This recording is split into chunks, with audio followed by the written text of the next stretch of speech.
Hola, com va Sant Jordi? Ja heu sentit i escoltat una pila de contes per les xarxes? Va, que aquest migdia jo us en porto un altre del Geni Rodari. És una mica curtet, però a mi m'agrada molt. Es diu Els cabells del gegant. I diu que, vet aquí que una vegada hi havia 4 germans. 3 eren més aviat petitons, normalets. I un era molt gran. Més aviat era un gegant. Resulta que els 3 germans més baixets eren molt intel·ligents. I el gegant era fort, sapat, no es cansava mai. I d'intel·ligent també ho era, però resulta que la intel·ligència la tenia als cabells. Així que si es portava ben curtets, era una mica roquet, pobre. Els altres 3 germans, com que eren molt intel·ligents i una mica murris, van tallar-li els cabells molt curtets. Sempre els feien portar molt curtets. Tan curtets, que l'altre pobre era una mica enze i sempre feia tot allò que els altres 3 li deien. Treballava als camps, vigilava el bestiar, quan ells anaven a menjar a alguna fonda es quedava a fora vigilant els carruatges. Ells ja li donaven menjar i beure, esclar que sí, perquè tingués la panxa plena i tingués prou de força per treballar. A costa del germà gegant, els altres 3 es van fer rics, i amb ell no li donaven res. Resulta, però, que un bon dia es va posar malalt.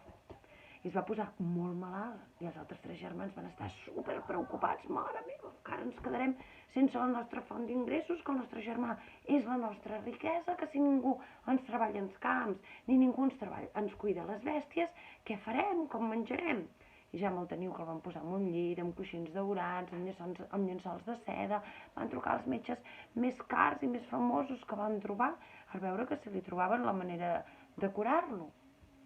Resulta que el pobre gegant devia tenir una grip que va costar uns quants dies de curar-se-li, però anava fent. I resulta que els 3 germans estaven tan preocupats amb la malaltia del gegant que es van oblidar durant aquell temps de tallar-li els cabells. Així que els cabells van anar-li creixent,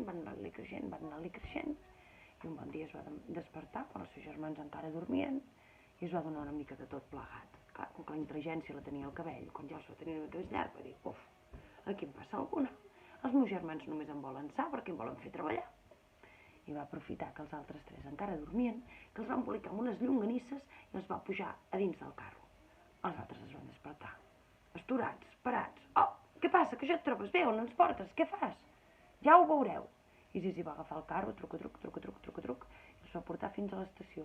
Els va plantificar dins d'un tren de mercaderies i se'n va acomiadar.